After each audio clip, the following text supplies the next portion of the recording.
தேனீ சூடான தண்ணீரில் சேர்த்து அது நல்லதா கெட்டதா தெரியுமா?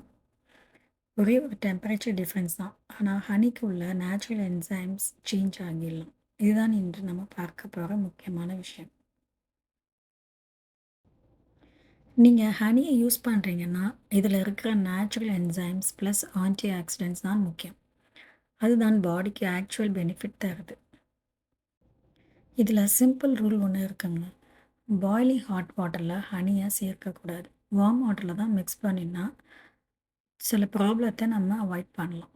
இதில உள்ள சயின்ஸ் என்னன்னு இப்ப பார்க்கலாம். தேன் என்பது நேச்சுரல் ஸ்வீட் லிக்விட்.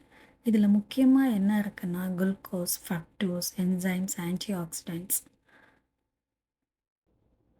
நெறைய பேர் ஹனிய ஹெல்த் பர்ப்பஸ்க்காக யூஸ் பண்றாங்க. அந்த digestive support, energy boost, immunity சப்போர்ட்ன்னு.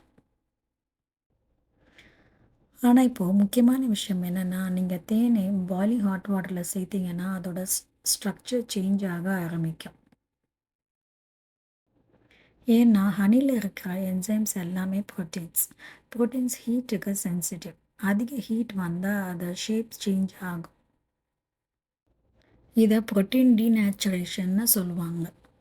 Function சரியா வேலை செய்ய முடியாத மாதிரி சேஞ்ச் ஆகும். அது மட்டுமல்ல, ஹை ஹீட்ல சுகர் காம்பவுண்ட்ஸ் கூட பிரேக் டவுன் ஆகலாம். அதிலிருந்து ஒரு காம்பவுண்ட் ஃபார்ம் ஆகலாம். அதுதான் HMF. பாயில் பண்ண பின்னாடி நீங்க ஹனிய டேஸ்ட் பண்ணி பார்த்தீங்கன்னா, அதில நெறைய சேஞ்சஸ் இருக்கும். அதோட டேஸ்ட், அதோட ஸ்மெல்லு எல்லாமே கொஞ்சம் டிஃப்ரெண்ட்டா நமக்கு ஃபீல் ஆகும். சரியான மெத்தட்னா, பாயிலிங் ஹாட் வாட்டருக்கு பதிலா கொஞ்சம் கூல் டவுன் ஆன வாட்டர யூஸ் பண்ணலாம்.